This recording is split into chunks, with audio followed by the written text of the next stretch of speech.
ఈ రామ భద్రక్షేత్రం ఇది ఒక భాగ్యనగరంలో భద్రాద్రి క్షేత్రం లాంటిది, దాంట్లో ఏమాత్రం సంశయం లేదు. ఇంకా భద్రాచల క్షేత్రంలో అయినా వేద పాఠశాల లేదేమో, కానీ ఇక్కడ ఒక వేద పాఠశాల ఉన్నది. అనేక మంది మహాత్ములు ఎప్పుడూ వచ్చి ఇక్కడ సత్సంగం చేస్తున్నారు. అయితే రెండు విషయాలు చెప్పి విరమిస్తాను. లోకంలో చాలామందికి సహస్రచండి రాముల వారి దగ్గర పైపెచ్చు రామతారక సంయుక్త అని ఆయన పేరు పెట్టారు.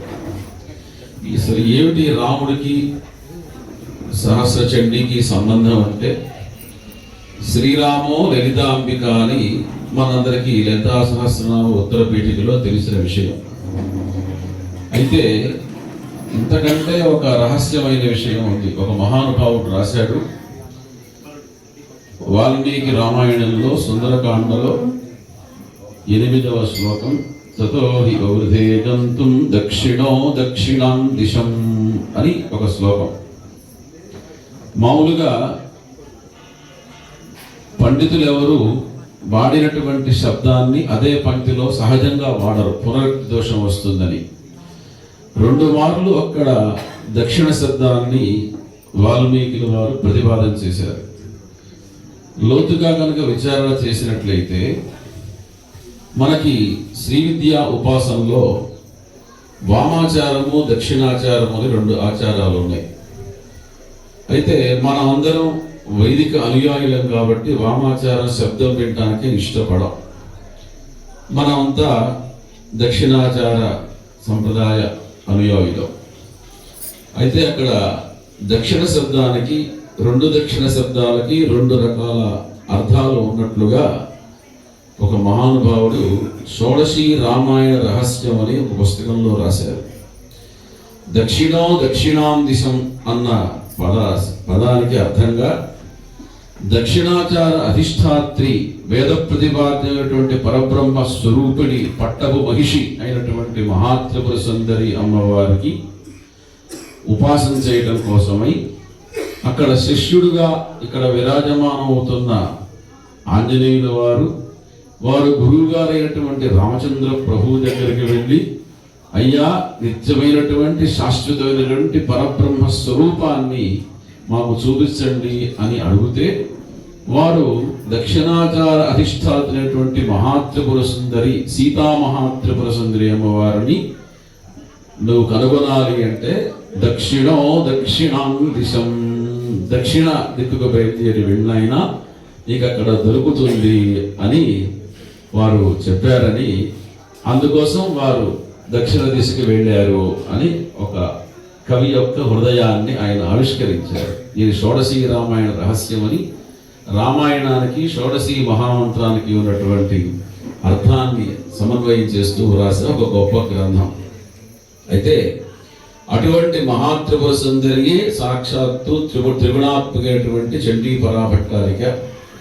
అటువంటి రామచంద్ర ప్రభువు దగ్గర ఆ అమ్మవారి యొక్క ఉపాసన చేయటం, అందులో కలో చండీ వినాయకో అని ఇక్కడ ఈ చండీ యొక్క ఉపాసన చేయటం, యస్యా స్వరూపం బ్రహ్మాదయో నజానంతి అని ఉపనిషత్తులో చెప్పినట్టుగా, యస్యా స్వరూపం అతులం భగవాన్ అనంతః అని చండీ శక్తిలో చెప్పినట్టుగా ఆ స్వరూపం, ఆ పరబ్రహ్మ స్వరూపాన్ని ఇక్కడ సర్వే వేద యత్రైకం భవంతి అని అనేక మంది వేద విద్వాంసులు, పూర్వం చండీ అంటే ఒకానొక సమయంలో చండీ మాత్రమే అనుష్ఠానం చేసేవాళ్ళు. కానీ ఇవాళ మనకి అదృష్టం ఏంటంటే వేదాన్ని చదువుకొని కూడా అందరూ చండీ ఉపాసన చేస్తున్నారు. వేదవేద్యే పెరేముసి అన్నట్లు వేదం చదువుకున్న ప్రతి వాళ్ళు చాలా మంది ఇంచుమించుగా చండీ ఉపాసన చేస్తున్నారు. అటువంటి అనేక మంది వేదవేత్తలు ఏకకంఠంతో ఇక్కడ చక్కగా చండీ ఆరాధన, అందులో సహస్ర చండీ యాగం చేయటం అంటే అది సామాన్యమైన విషయం కాదు. నాకు మొట్టమొదట చండీ రావటానికి కానీ, మరి చండీ ఉపాసన అనుగ్రహించడానికి కానీ కారకులు కీర్తిశేషులు మాకు సాక్షాత్తు గురుస్వరూపులుగా నేను ఎప్పుడు తెల్లవారు లేస్తే అనుకుంటూ ఉంటాను. బ్రహ్మశ్రీ వెంకటరామ గణపతి గారు. వారు పరమాచార్య స్వామి వారి యొక్క శతజయంతి ఉత్సవాలప్పుడు రామనాథ శాస్త్రి గారు మా గురువు గారు, మా ఇద్దరికి కూడా ఆయనే గురువు గారు, ఆయనతో నాకు చండీ ఉపదేశం ఇప్పించారు. అది అలా అలా అలా చివరికి పూర్ణ దీక్ష దాకా వారి ద్వారానే వచ్చింది. దానికి కారణం పరమాచార్య కనిపించకుండా కనిపిస్తూ మన వేదభవనం వెంకటరామ కనపాటి గారు వారు చాలా గొప్ప మహనీయులు. ఆయన స్ఫటికం లాంటి వారు, వారికి ఎటువంటి తరతమ భేదాలు కానీ లేవు. ఆయన మనకి భాగవతంలో చెప్పినట్టుగా తన యందు నిఖిల భూతములయందు ఒక భంగి సమహితత్వం గుణపరగువాడు అన్నట్టు, అందరి యందు ఆత్మవత్ సర్వభూతానాం ఏక ప్రియ సుహృత్తమ అన్నట్టుగా అందరి యందు ఆ భావనతో ఉండేవాడు. ఎవరైనా ఎప్పుడైనా రామచంద్రపురం తలుచుకుంటే వెంకటరామ కనపటి గారు తలుచుకోవాలి. ఆయన వెళ్ళే ముందు అనుకోకుండా పిలిచి నాకు భోజనం పెట్టించి మా శ్రీరామతో బట్టలు పెట్టించారు. అది కూడా నాకు ఎప్పుడు గుర్తుగా వస్తూ ఉంటుంది. మరి అటువంటి వెంకటరామ కనపటి గారి ద్వారా నాకు ఈ శ్రీ విద్యలోకి ఏదో ప్రవేశం ఇంత జరిగింది. మరి ఈ సందర్భంలో ఇంతమంది దగ్గర నేను మాట్లాడే అవకాశం ఇచ్చినటువంటి నాకు ఆత్మీయుడు, సోదరుడు సంతోషు. ఇట్లాంటి కార్యక్రమాలు ఇంకా బాగా జరగాలి. ఈ తర్వాత నెక్స్ట్ టార్గెట్ అయుధ చండీ కూడా ఇక్కడ జరగాలి అని సంకల్పం చేస్తాను. నమః పార్వతీపతయే హర హర మహాదేవ.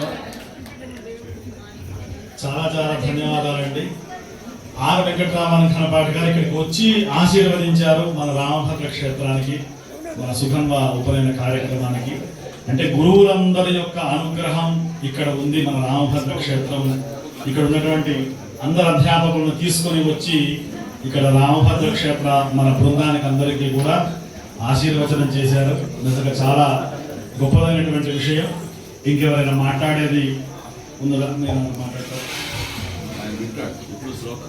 మరి బ్రహ్మశ్రీ ధూళిపాడ శివరామకృష్ణ గారు హరికథా గాన సార్వభౌములు.